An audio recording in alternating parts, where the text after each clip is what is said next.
Good evening friend. कैसे हैं आप सभी लोग? आशा करता हूँ आप सभी लोग बहुत अच्छे होंगे और आज का दिन संडे एंजॉय भी किया होगा काफ़ी कुछ फैमिली के साथ, दोस्तों के साथ।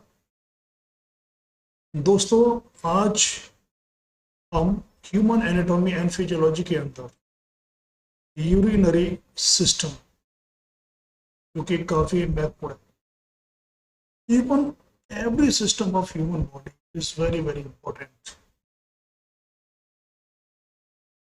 आप आश्चर्य करेंगे मित्रों कि अगर आप अपने शरीर के अंगों के बारे में जान गए कि वो काम कैसे करते हैं, उनका फंक्शन कैसे होता है, तो आप निश्चित माने कि आप अपने शरीर को स्वस्थ करने की दिशा में आगे बढ़ जाएंगे, गारंटीड। क्योंकि आपकी अवेयरनेस बढ़ेगी, आपका फोकस बढ़ेगा और आप अपने आप को क्योर करना स्टार्ट कर दोगे। क्योर कैसे करेंगे हम इसको आगे देखेंगे, बट यह पूरा जो सेशन है, ये पूरा जो एक कोर्स है ह्यूमन एनाटॉमी एंड फिजियोलॉजी, ये उन सभी लोगों के लिए बहुत महत्वपूर्ण है जो कि हेल्थ के सेक्टर से जुड़े हुए हैं या शौकिया किसी अपने स्वास्थ्य को अच्छा रखना चाहते हैं, स्वस्थ रहना चाहते हैं मन से और शरीर से। उनके लिए तो बहुत अच्छा है। आप यहाँ बने रहें। तो अभी हम लोग आगे बढ़ते हैं, देखते हैं कि आज हम लोग क्या क्या इसमें पढ़ने वाले हैं। दोस्तों, जो हमारा यूरिनरी सिस्टम है, इसके फंक्शन क्या है, ये करता क्या है basically?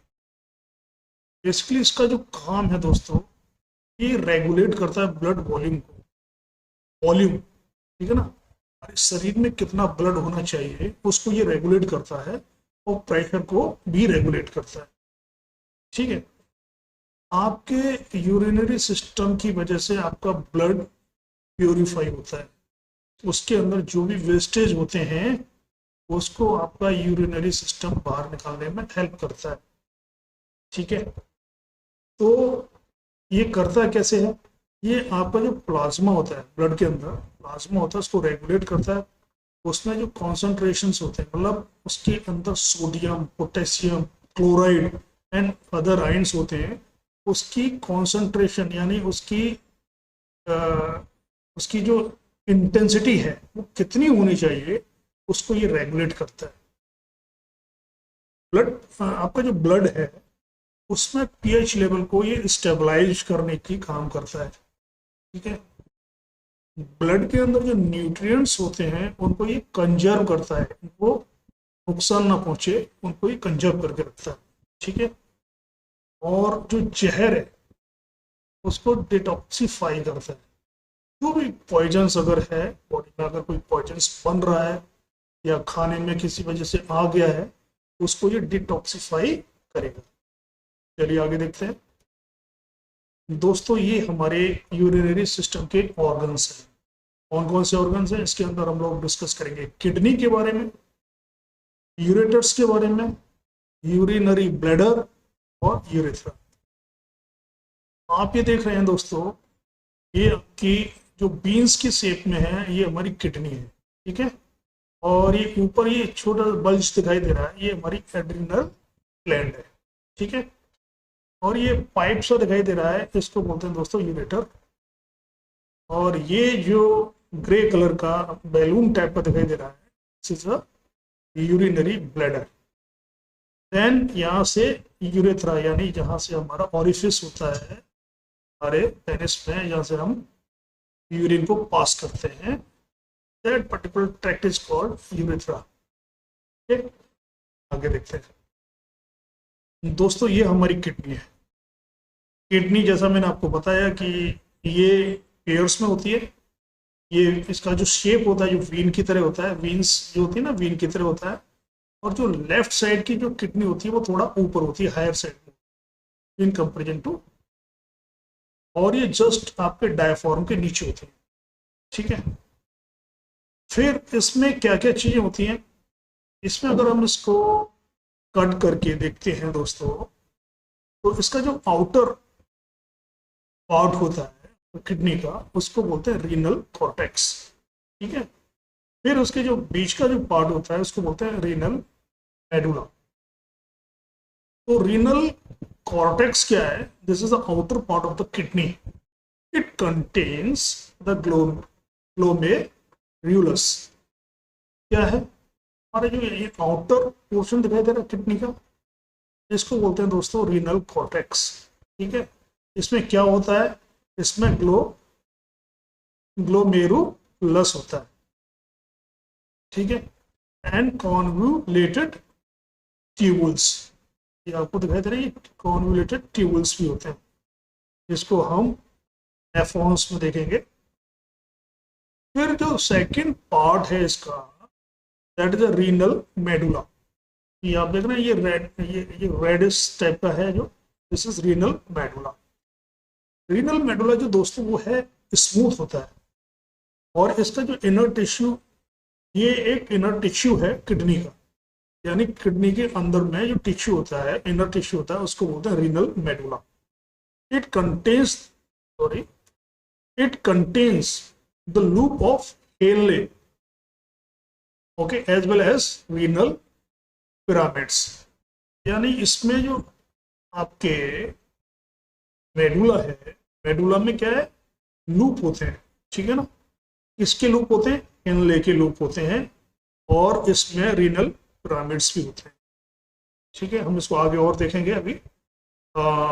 Renal veins carries filter, यानी ये रीनल में जो वेन होती हैं, फिल्टर ब्लड को लेकर आती है फ्रॉम द किडनी। यानी किडनी से जो फिल्टर, जो साफ खून है, वो किसके थ्रू जाता है? रीनल वेन्स के थ्रू जाता है। ओके, और ये होती कहाँ पर है? To the posterior of vena cava. जो वेना कावा वेन है वो आपका पोस्टेरियर में होती है। एंटेरियर क्या होता है? फ्रंट का, और पोस्टीरियर होता है बैक साइड। ठीक है, रीनल आर्टरीज, यानी रीनल की जो आर्टरीज हैं वो अनफिल्टर्ड ब्लड को लेकर आती हैं। कहाँ से लेकर आती हैं? एओर्टा से लेकर आती हैं, और किडनी में लेकर जाती हैं प्यूरिफिकेशन के लिए। ये दोस्तों प्रोटेक्शन ऑफ किडनी, 3 लेयर्स होती हैं, कनेक्टिव टिश्यू का बना होता है।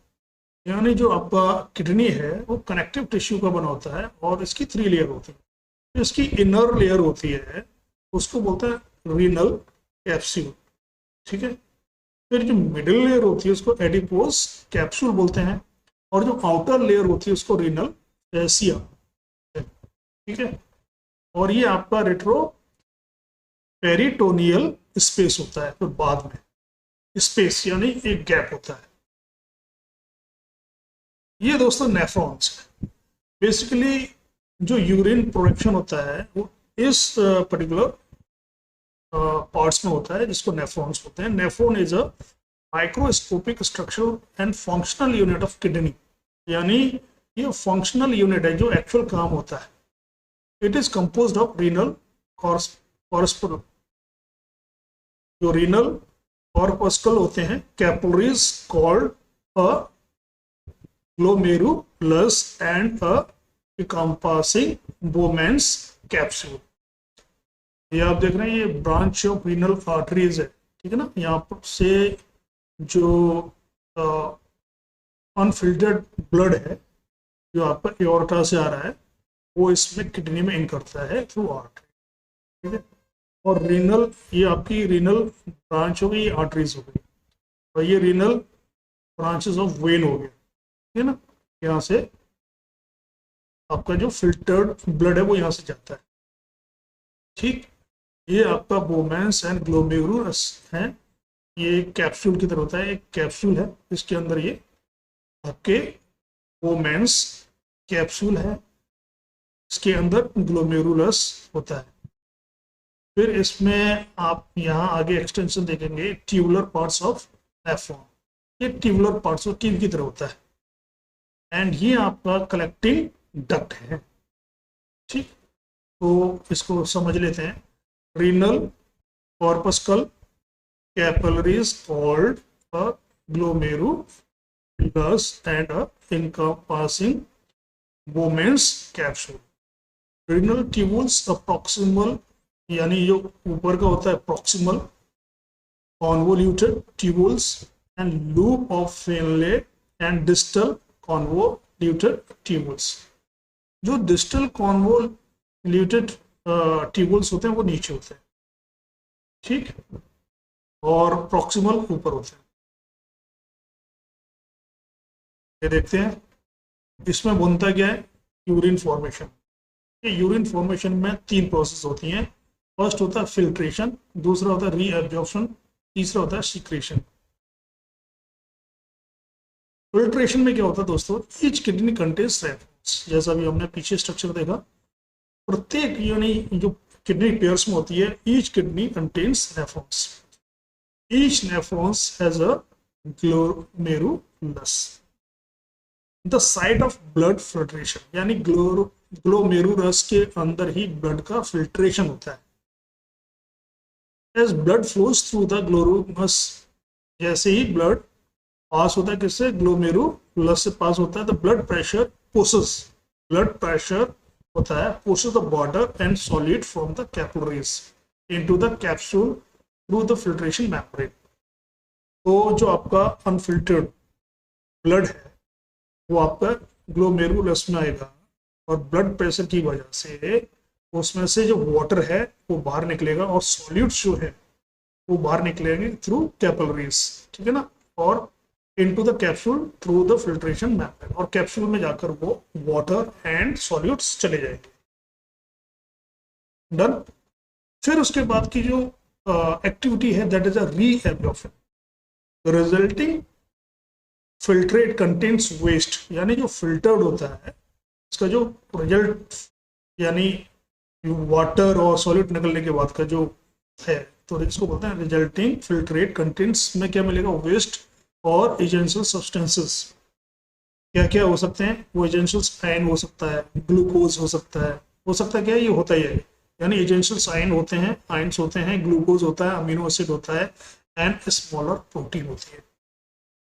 Filtrate flows into a duct, यानी जो फिल्ट्रेट होता है वो फ्लोज काम करता है डक्ट में, इन द नेफ्रॉन, नेफ्रॉन में जाता है, और द रीनल ट्यूब्यूल्स, इसको बोलते हैं renal tubules.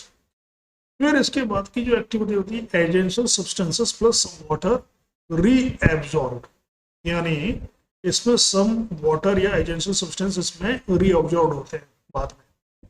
This reabsorption of vital nutrients from the filtrate is the second step in urine creation. Done.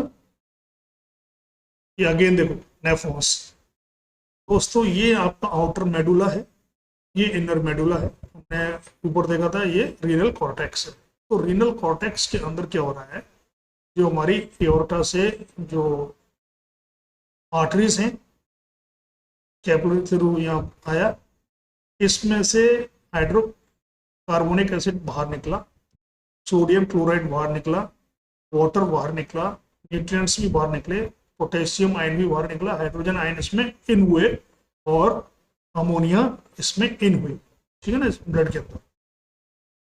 फिर ये आगे जाता है, इसको बोलते हैं descending lymph of loop of Henle. यहाँ आउटर मेडुला में वाटर यहाँ से बाहर निकलता है, फिर ये इनर मेडुला में आता है, और इनर मेडुला में अगेन सोडियम क्लोराइड बाहर निकलता है, इसको बोलते हैं thin segment of ascending lymph. ये एक थिन सेगमेंट है, और यहाँ से फिर ऊपर की तरफ असेंड करता है लिम्फ। यहाँ देखेंगे फिर आउटर मेडुला में आपका सोडियम क्लोराइड फिर बाहर निकल रहा है, और आप ऊपर जाएंगे फिर कॉर्टेक्स में आप देखेंगे सोडियम क्लोराइड बाहर निकलता है, जो डिस्टल यानी प्रॉक्सिमल ट्यूबुल्स इधर थे, नीचे की साइड में जो कॉर्टेक्स है वो है डिस्टल ट्यूबुल्स। तो यहाँ भी क्या हो रहा है, सोडियम क्लोराइड बाहर निकल रहा है, वाटर बाहर निकल रहा है, यहाँ पर आपका हाइड्रोकार्बोनिक एसिड बाहर निकल रहा है, इसमें पोटेशियम एब्जॉर्ब हो रहा है, और एब्जॉर्ब हो रहा है, ये फिर आपके डक्ट है, ठीक है। तो डक्ट से भी देखेंगे तो यहाँ से सोडियम क्लोराइड बाहर निकल रहा है, यूरिया भी बाहर निकल रहा है, और वाटर भी,